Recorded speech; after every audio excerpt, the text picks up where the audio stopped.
right, welcome to this powerful episode of the Joyful Business Podcast. Today we're talking about confidence as a high-achieving woman of God, and I'm here with none other than Trish Blackwell, who really needs no introduction, but I'm going to give you a little. All right. So Trish is an expert, as you know, at empowering people to get past self-doubt, to overcome self-limiting beliefs, and to perform at your highest levels. She's a confidence coach to Olympic and professional athletes, to Ironman champions, and to CEOs and high-achieving entrepreneurs like you and me. And she's been featured by major media, including TLC and Entrepreneur, and she was recognized by Elite Daily as one of the top confidence coaches in the world. Her approach to confidence has equipped and empowered an audience of over 5.5 million people across the world through her top-ranked podcast, The Confidence Podcast, also through her books and her coaching and her online confidence university. I love the name of this, The College of Confidence, which is considered the most encouraging place on the internet. Love it. So you can see that we are very, very like-minded. But here's where we're not like-minded, okay? Trish is an athlete. You know I'm not, all right? She's a surfer. She's a snowboarder. She herself is an Ironman triathlete. She equips and empowers people to confidently show up in the world. And I love this, through thinking, through thought work, right? Through resisting the hustle culture and through confidence based in the word of the Lord God Almighty. So welcome, Trish, to the show. So excited. Thank you. Thank you for having me. Thank you for your enthusiasm, girl. I'm ready to just jam. Oh my gosh, this is going to be so good. All right. So one of the things that you said to me, which I'm so intrigued to go into, because I'm going to assume the ladies know like all about you. So I don't really want to not waste time, but I want to spend time. Let's talk about holding thoughts captive. So I have what the Lord downloaded to me as a faith-fueled thought model, where we're one thought away from a totally different life, a totally different business, all of that. But I would love to understand your process that you take your clients through to hold our thoughts captive. Absolutely. So I want to tell you why I am passionate about that, because as a little girl growing up in the church, I loved that verse. I loved that concept. And then my athletic career was pretty advanced in my high school, in my youth, with a lot of pressure, Olympic pressure. And so I found a conflict of faith and my activation of faith, because I was convinced that the only way God was going to use me in my life was by being an Olympian and being on the medal stand, and then being like, something different about that girl. It is Jesus. That's what it is. So that was my whole vision. And so I started putting pressure on myself in my performance. And then my thoughts got in the way, right? So I had coaches say, just stop thinking that. Just think about something different. And then I would read in my Bible, take your thoughts captive. And so I had a double whammy of going, but I don't know how. And my inability to actually be able to see a thought, capture a thought, know how to change the thought. I didn't have tools. And I knew that then I felt disconnected from my faith, because I was like, I'm being commanded to take your thoughts captive. And I can't do it. I don't know how. I didn't know. There weren't tools at the time. And so that became my prayer of like, Lord, show me how to master my mind, because you're exactly right. One thought can change your life. One sentence can create freedom and healing. Like, and there's so much healing that happens that God does in the transformation of our mind. So the way I walk my clients, so I wanted to just share, like, the reason I'm so passionate about taking your thoughts captive is because I felt so imprisoned by my inability to do it. My thought was, well, I'm just a hot mess, or I had coach after coach, person after person say, you've got so much potential. You are great. We just need you to like think different. And then when I would ask how, like, don't put pressure on yourself. Cool. How? Hey, Trish, here's what we want you to do. We want you to not try so hard. Can you just like not put pressure, like try, but don't try. And I'm like, what? And I had sports psychologists. I had the like experts. And they essentially were saying, they were giving me the tools. They were telling me the problem, but not giving me a tool to do that. Okay, so when you're stuck in your brain and you know your thoughts are not, they're not good soil. Your thoughts are the soil that of our soul, right? Like, so I want to be good soil, so that the work God does in me, and he prunes me, creates the fruit that pleases him, that serves the world. But my soil was messed up, but I kept thinking I couldn't help it. And so my breakthrough came when I realized, wait, I have ownership over it. I have authority in my own brain. And that the battle for my thoughts is a true spiritual battle. Because if Yes. our thoughts create our emotions, I think we think spiritual battle is, it's an emotional or this euphoric, like, or just kind of intangible thing. It's in the mind. Yes. Very Joyce Meyer, right? Battlefield of the mind. But that was my breakthrough started happening and realizing the battle for my affection, the battle for my efficiency in this world and for God to use me starts with the thoughts. And so for me, it started with going, I'm going to visualize a thought. I had to personify it and separate myself from it. And so first in understanding, my first breakthrough came when I realized I am not my thoughts. My thoughts create positive or potentially negative things. My thoughts are the soil, but I'm not that. If I'm the seed that God has planted seeds inside me, the soil is what my thoughts are. And so I can change the soil. I can create better soil, right? I'm not the soil. And so I kept thinking, I'm my thoughts. I'm a problem. But the layer of that too, spiritually for me, was I've disappointed God because I can't obey his word. I can read this and just give your worries to God. All right. What's wrong with me and my faith? And especially speaking to our high achievers, I can do anything, but this, I couldn't. It was very humbling, but really it internalized and created a lot of separation between me and the Lord because I was so ashamed. You've given me a powerful mind and all of these tools, and I can't take my thought captive. That is so good. Hey, can I just pause right there for a quick? Okay. I just want to highlight some things. What you said early on is there were no tools at the time. Yeah. They were telling you words. And for me, I know for myself, the mindset with the whole business, I'm like, yeah, mindset. I've been a straight up student all my life. I've done lots of things. Yeah. That's well and fine. Tell me what to do. And I know there's so many listeners, whether they're early or stuck at six figures or multi six figures or whatever, like that's the point. Like you got to understand that if you don't get your mind right and understand that your thoughts are power, or in your words, like the soil of your future. I forget exactly what you said. That's amazing. So all right. So I want to talk about your tool. Just 1 second. I want to understand. I want to highlight this. You said our thoughts is where the spiritual battle is fought. Yeah. That's be overemphasized enough. That is so important. I just came off of a week on my back with a horrible flu, and it was on vacation. Oh, come on. Before I got sick, I'm here in Florida. I moved to Florida in a place where I remember in February back in 2011, I was on the beach, very high, very like warm, thank you. Like the temperatures were high. And here I was coming back from Chicago visiting my son, and it's in the 50s and it's 40-mile-an-hour winds and it's torrential rain. And just when I'm getting sick, all of a sudden it's like 70 and 80 degrees. So then I'm like, okay, Lord, what's going on here? So anyway, I just want you to know that like I cried and I went through exactly what you said in a very abbreviated time. Lord, what you doing to me? Do you love me? Do you see me? Whatever. And it was always like, and I was begging to him, Lord, I know I'm thinking about this wrong. I know that you're for me, all this stuff. So I just want to kind of make this real for everybody. Yeah. There you are trying in your past, like, okay, everybody says I have this potential. Yeah. And they're telling me on the one hand, oh, just don't worry about it. On the other hand, no, you got to think this way, but I don't know how. And I'm asking, and they're not telling me how. So with all that by way of background, what did your breakthrough come? Was it like basically a download of the Lord where he's like, this is how you do it? So, yes. And it was because I moved after. So I think a lot of high achievers will resonate with this, right? So we live, especially in the American culture, we live a very, very pressed life, a very, very, especially if you're driven, right? So collegiately, I woke up at 4 and then I swim practice from 5 to 7. And then I'm in all these elite classes. And then there's practice afterwards. And then we are scheduled from 5 a.m. to 11 p.m. and we take pride in it. And it's our victory lap. And so my breakthrough happened in my thinking when I'm a linguist at heart. So a French major, Spanish minor. And I knew God had called me to France and I didn't know why. And the short story of it is I went from basically having a scheduled, very, very, very active, driven, productive life from 5 a.m. to 11 p.m. to I was teaching English in French schools. And they were like, we don't feel like having English today. And I went, oh, okay.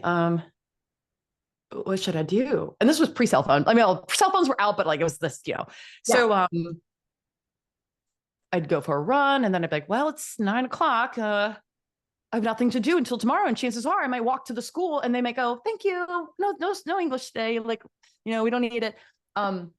So I found myself with more time, and God used that moment of stillness. So I spent hours and hours, because I'm a nerd, with my dictionary at a cafe, and I would just go, okay, well, you're going to use your brain and you're going to think about what you think about. And I started with it linguistically, of looking and going, you're here to master and be absolutely fluent. So anything you see that you don't know the word for, you're looking it up. And you're taking the time. And so that slowing down of my spirit, and that turned to, okay, now we're going to go from redactive journaling to like, let me really be curious about who I am, my thoughts. So it was the download happened it was a slow download, but first God had to slow me down. So good. Because gosh, I felt ineffective. Gosh, I felt like I'm wasting my life. Like, what am I supposed to be doing? Who am I if I'm not the person who does all the things? Ooh. And so that's where I had to start with the questioning, what's the rhythm of life that pleases the Lord? But also I think my biggest, the reason I didn't have the tools, because no one told me to think about what I think about. They just said, think like this, think like a champion, think better. But they didn't say that. Just the structure was like, hey, like Trish, what we want to do is spend 10 minutes a day thinking about what we think about. And so the way I do my tool, so when you put it like that, you're like, oh, and why is it that so many high achievers can't access this? Is we're so focused on achieving that we think, well, I don't have time for 10 minutes. I had this idealized of like, oh, what I'll do. And like, when I like get there is I'll have an hour to read and think in the morning. Cause I hear that's what high achievers, like the big leaders do. And then in the afternoon, I'm going to take a 3 o'clock break and I'm going to work on, and I write books. I write. So I'm going to write for an hour and then I'll read a book or read my Bible and journal. And it's going to be this dream life. And that's when I'll think about it. But I was like, that's never going to happen. That is a great vacation day. That is not life. And so I needed to create a tool for myself. And then therefore, for the students and the clients and my audience of like, how do we do this in 10 minutes or less? And it is simply journaling. It is, well, I really teach that you can do it. I started with 8 minutes, because here's the thing, as a high achiever, I know if you go, Trish, you just 10 minutes. I'm like, I don't have 10 minutes. Because I'm like you, every minute counts. Every minute counts. Yep. But I tricked myself in going, all you have to do is commit to 8 minutes. Because for 10 minutes, I could be like, well, you don't have time. When it said 8 minutes, I could start parenting my brain and be like, girl, don't lie. You got 8 minutes. Where else are you wasting 8 minutes? And so that got me to say, all you have to do is 8 minutes in the morning, pen and paper, start there. It could be pen, paper, Bible. Now my process is to visualize, start with 5 gratitudes, and then to write, honestly ask the Lord, what doesn't belong in my mind? And I often write this as the toxic thought. Like I really enjoy Dr. Caroline Leaf's work on rewiring the brain. But identifying what is the toxic thought? Like what doesn't belong here? It's brushing my brain. And so to be able to put in words, and I've learned that I want to put it in I currently have a 6-year-old and a 9-year-old. It needs to be in language that my 6-year-old can understand. Because if he said, hey, mama, what's wrong? I'm like, I'm just so overwhelmed. There's so many things going on. That would mean absolute nothing to him. Right? You can go, I'm overwhelmed because I'm afraid that I think when we finally get to the point where most of the thoughts we have to take captive are fear. Fear, anxiety, doubt, but we avoid it with bigger words that we're like, well, I'm just overwhelmed. No, we're actually afraid. And so when we can identify and put it in 6-year-old language, this is my toxic thought. This is the thought that is not God glorifying. It does not belong. It is, and so to write it down in simple language also separates you from it. So this was finally, I was like, oh, I'm catching when I did this, and I was like, this is me catching the thought. Because I think when we've got so many thoughts, and so I think another form, if you're like, I'm not sure where to start, you can start by saying, what is creating anxiety? What's my toxic thought? Or Lord, show me what doesn't belong in my mind today. And just most pervasive negative thought. And you can think about it and give yourself a minute to think. And typically, sometimes right away. Sometimes you're like, oh, I'm distracted by this and this. And that could be a negative thing. But you can visualize yourself literally taking the thought out of the clouds, looking at it. We want to take the time to look at it, because then now you have a captive. Now we have authority over it. Now what I've written it on paper in simple language, I can separate myself from it. Now that thought is really, even though I know your thought, you are not your thoughts. I needed that, like, this is an interesting, I think I had to learn to not judge my thoughts. Ooh, This is an interesting thought. This is not you, right? Because we sometimes go, oh, we can't think that. It's like, I can give myself grace to go, just because you thought it doesn't make it, it's just something we need to clean up. This is us pruning our brain. And so the key is then what do you do? How do you change that thought? Take the thought captive by writing it down and identifying this thought doesn't belong here. And speaking to the brain, I like to think of it parenting the brain. You can kind of look at like your kids and be like, this doesn't belong in your lunchbox. Like my kids sneak some candy in. And I'm like, guys, this is cute. This doesn't belong here. And so the same way, we're essentially taking authority over our brain and going, what belongs, what doesn't. We're doing an inventory of that. So we write that negative thought, that toxic thought, you say to it, you don't belong here. And then I reframe it by saying, you can either write, so it's like one line, toxic thought, next line, reframe. You can write reframe. You can write truth. I like to write truth. What's the truth here? Yeah, that's me. What's the truth? Can I just say one thing? Like I think you're going to agree with me. This is like a semantics thing. I say to my clients, don't talk about reframing. Okay. We're not going to do anything with this lie other than reject it. So we're going to replace it with the truth. I mean, so that's it. I know we're on the same page. Let me reject this. And I refuse this in my life. This is not true. So, or you can even say, if you're not sure what the truth is, you can say, what would God say? What would the Lord say? What does the Bible say? And that's when sometimes I'll pull out YouVersion. And like, if I've been stuck, I'm like, all right, keyword, put a keyword in, tell me what does God say? Because there's times it can be very obvious when you're when you're doing the reframing process, the rewiring of your brain, or you're cleaning your brain and saying, I stand in this truth. Like I stand in this, I have power over my thoughts.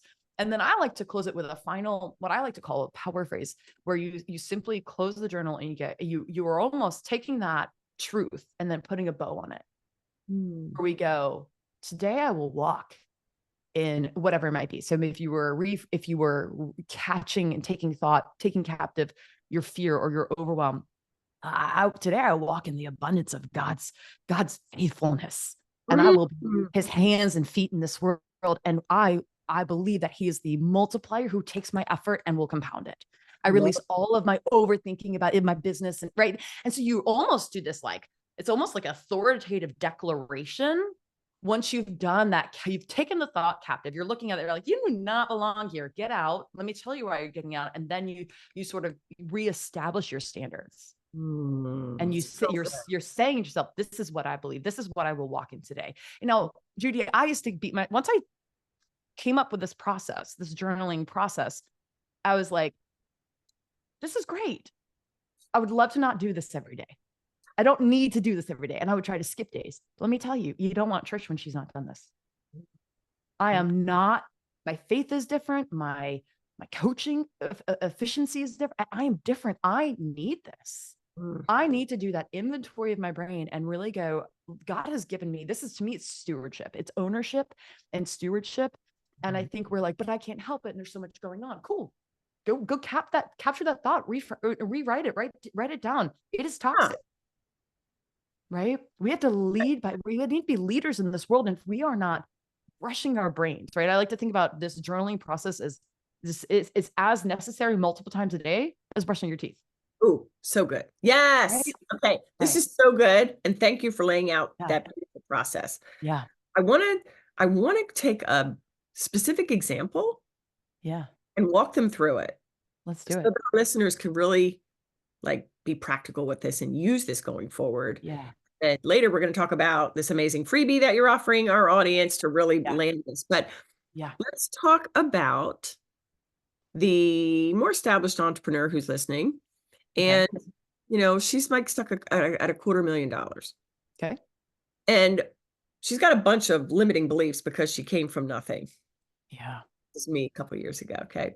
Yeah. And so there's a part of the thing where she's been told all this potential, and she's starting to realize her own toxic thoughts around money. And she wants to serve, but there's just something there. She sees the something that's blocking her and she thinks it's related to her money. So can we just give a real life example That Yeah, scenario. let's do that. So I'm gonna rip with this scenario. First, and the reason I think I had very loosely mentioned we start with gratitude. I write the word gratitude and I put 5 little arrows out because I want to always start with a spirit of praise. And so gratitude, it can be gratitude about God's goodness. It can be gratitude about like, you know what, girl, I love this coffee cup. Sometimes my coffee cup makes my gratitude list because it just sets my spirit in a place that is positive, that is praiseworthy, that's filled with thanksgiving. So 5 gratitudes to start. And then we say, okay, so I've established that comes first. And again, don't judge your superficiality. If you like if it's the smell of coffee or the sunshine or my gosh, God's provision, all of it belongs. But then to write that, to ask yourself, all right, I feel stressed and overwhelmed about money right now. So she knows that. Then she's going to ask herself, what's my most pervasive toxic thought? Okay. And And that would be, I think there's still a belief that rich people are greedy and they are not, do not serve, even though their lip services, I service you well, they're really not doing it. And so so that thought she knows is blocking her progress. and I would that when you identify that general thought, I would suggest that you then say, what am I afraid of here? Because it always goes back to fear. Okay. I'm afraid that if I access that next level of income, I will compromise my faith, or my faith will be compromised. Because that's really, it's a crisis of faith. Or I'm afraid that if I'm too successful, my ministry to others as a woman of God in this world will be diminished. Because that's probably what she's afraid of, right? Because she knows she needs to work on her thoughts about money and rich people. I mean, let's be honest, Disney movies, the only rich woman that I know of is Cruella de Vil. She skinned animals for a living, right? Like there is a lot of affiliation to wealth is wrong, right? So like we go, okay, so she's working on all those different thoughts, but to really go, the thought I need to take captive is the fear. Fear is what's taking me captive. What am I actually afraid of here? And it might be, I'm afraid that if I allow myself, if I truly step into believing that God has called me to that level of success, that she has to then ask herself, what is it that I'm afraid of? Am I afraid that I won't be able to properly manage it? Am I afraid that it will change me? Am I afraid that it's going to compromise my relationship with the Lord or my faith? Or maybe the fear is not that at all. Maybe what am I really afraid of? I'm afraid I'm not good enough. I'm afraid that people like me don't get to have money like that. And that, because so you see how now we go, I'm talking to my son, Baker. Baker understands I'm afraid that people like me don't get to do something like that. He gets that. So we got to take that 6-year-old language in. And now, because now when she goes, wait, let's just pretend that was the fear. Because then we can talk back and go, maybe the talking back, the truth is I serve a God who positions people who don't belong in places of great authority and power. You go and find those biblical examples. You go, my God specializes in opening doors. He qualifies the call. And I don't need to be qualified. The glory that he's going to get is because I'm not a person who does something like that. So we don't get to some of that truth until we simplify it. So simple. And either I'm afraid and so the simplification, if we go the other route, the fear of like maybe having too much wealth, if I'm a wealthy woman, does that make me wrong? Then the question is, see, Baker wouldn't understand that. That's too big of language. Ooh, that is such a good, Isn't it so simple? I love that. And I've never heard it before, Trish. So thank you. Yeah, I love children and what they teach us. So really, Baker doesn't understand the word wealthy. And so the fear there is, I'm afraid that if I'm really rich, I might be a bad person. And obviously we're like, well, that's ridiculous. Like now we can talk back to it. It doesn't feel so big and like mysterious and like, yeah, it's a big, it is a big concept. I mean, I don't know to diminish this. I do a lot of coaching on money mindset and God's abundance. But we got to really break it down to such elementary language because it's the little girl inside of us that's saying it. It's the little 6-year-old of us. That fear voice is the inner child that we have. And so that's why it's so critical to talk. Like, yeah, we would assume now my 9-year-old knows what the word wealthy means, but my 6-year-old doesn't. So when you put it in such very simple, bare language, now you're like, oh, and you can have compassion on the thought, on the version of you that's having the thought that feels very real and very limiting. Mm. And I think this is how we start really breaking down those walls of limiting beliefs, by simplifying the limiting belief, bringing it down and go, well, what's the simplest version for me to say that? Because that's the seed of the thought that I can start attacking. And when I I just attack love that thought, right, when I attack that thought directly, now I have victory over it. it. Amen. If In it's Christ, too there is big, I don't have victory. victory. Yeah, Yes. it's all about how do I simplify this so that I can have victory over it. Okay. And what I always talk about, my brand is about joy and Mm. simplicity. And Oh, so, boom. and This so, is how simple can we go? I Yeah. mean, this is what I'm saying. I mean, we so overthink. Yes. And that's where I've got to do a podcast specifically on this. If you are super smart and you think that's worth a whole lot, like that's what's stopping you. Because I know it's Yes. not me for too long. Okay. Put it down, break it to the simple. Simplify. So, Yeah. oh my gosh, thank you for that example. Yes. That, I mean, Yeah. I can just kind of already preemptively see the light bulbs like going crazy with our But list. you nailed it though. It does. We are aligned in the powers in the simple. Yes. And man, we complicate things because we are brilliantly made. God has given us great brains, but we need to learn how to harness those and use them well. Yes, yes. Yeah. And not, there's this line, Trish, and I know we have to wrap up. There's like this line where I found sometimes my clients are like, but I mean, God's in control. So there's like this, I don't know, there's like this battle between the line between God's in control and God is sovereign and what can I do? But Yeah. this idea of daily, and maybe more than daily until you get into the practice of really identifying those thoughts, and to this simplistic level, this is going Yes. to change everything. So before we get into the freebie, just a real quick nugget. Yes. Is there a quick word about how can someone that's listening who may not be struggling at $500,000, like she may be struggling to get like her first 100K year? Sure. What would be the best advice for you for her in that situation to trust God's provision? If he's called you to this, Yeah. express it. It's coming. It's coming. Yeah. So I believe that one of the things I teach is what it's called the T model, which is TEA. Thoughts create your emotions create your actions, so that we cyclically.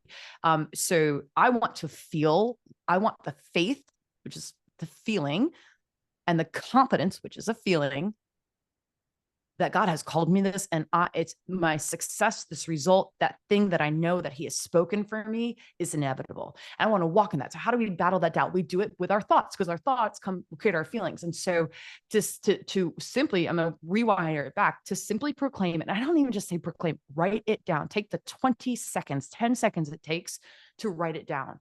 I have authority over my thoughts. We're going to stand and proclaim, I have authority over my thoughts, because where we get attacked, where the enemy will attack us, is in our thoughts. And so we need to proclaim and put a line in the sand. I have authority over my thoughts. Therefore, I have authority over my emotions. Emotions are indicators, not dictators, as Lisa Turker says. And so if I'm going to speak and I'm going to believe that, I have authority over my thoughts as well, in that I will, when I start veering and comparing myself to the girl I see on social media, I bring him back. Just like a little cat that I'm herding back. And so I have authority over my thoughts, which means I have authority over my focus, means I have authority over my faith. And my faith is a daily decision. And it's a decision that I'm going to create to say, and I would say you write it out. You actually take the time. One of the ways we take our thoughts captive and we think with purpose is we write out the thought we want to think. Because if you think that thought enough, a belief is just a thought that you've repeated enough that it goes deep into your soul and it feels true. And so I believe, even just saying, God has called me, he will multiply. God is preparing me now for the platform he has in store for me.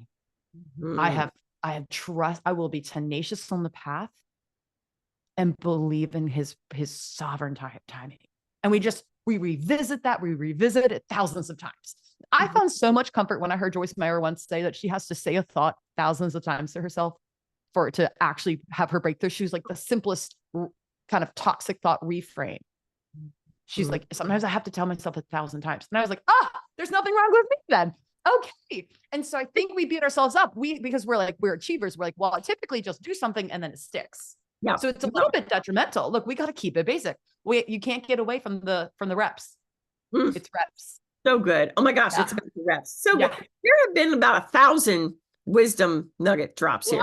I've enjoyed this conversation a lot. Yeah. let's talk very briefly about this beautiful 333 method tool Yeah. that you're gifting our ladies. Absolutely. One, you can grab it for free. It's a beautiful worksheet I've put together at trishblackwell.com/333 method, the number 3. I'll break it down. It's a 3-minute taking your thoughts captive at night structure that I take people through. And it's 3 gratitudes, 3 wins of the day, 3 wins for tomorrow. It creates the self-validating voice where because as achievers, I know that we're like, yeah, I got a lot done, but I still have so much to do. And look, we are so forward focused. This gets you to learn to go, hey, I've moved the needle today. So we can say to ourselves, well done. Like I can honor, because that helps us be actually present, not distracted, right? So the first 3 is gratitude, 3 wins of the day, and the 3 wins of for tomorrow. And what this does is it helps you prioritize what your top priorities are. And then you're proclaiming preemptively, this is a win. It's already done. Because what we do is we learn to say to ourselves, I'm a woman of my word. When I say something, it happens. When I speak it, it creates it. And so we start saying to ourselves, tomorrow, this is what I am moving forward. Tomorrow, this is what I'm achieving. And then it's amazing. One, you're way more productive the next day, but you also sleep better because you've taken all the, oh my gosh, I'm so distracted. There's so much to do tomorrow. Tomorrow's a really hard day. Forces you to prioritize. And then you rest. You're able to compartmentalize in a better way. So I love, love, love that method. As far as I look at that as taking thoughts captive, but more taking inventory of the brain and going, hey, brain, we're good. You can relax. No more because I know what we were pros at, overthinking. So good. As women, we're so great at beating ourselves up. Self-deprecation. It's almost like you look pretty today. How's that? Oh, that was a cheap thing I got from Girl, I used to be the pro. I could have gone pro in self-criticism and beating myself up. So this is so good. It retrains the brain to find the success in the day. Yes. And planning the success for tomorrow. So, Trish, it sounds simple, but it's actually very, very powerful. And when you start practicing it, I'm going to ask for you to have compassion on yourself as you start.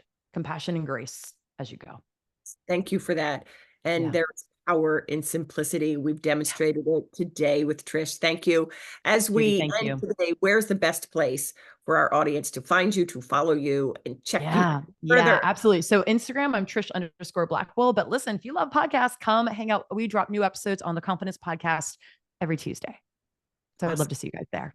Awesome. We're going to drop all those links. Trish, thank you, sister. Mwah. You are amazing. It is such a blessing to be with you today. All right, ladies, thank you. And we'll see you next time.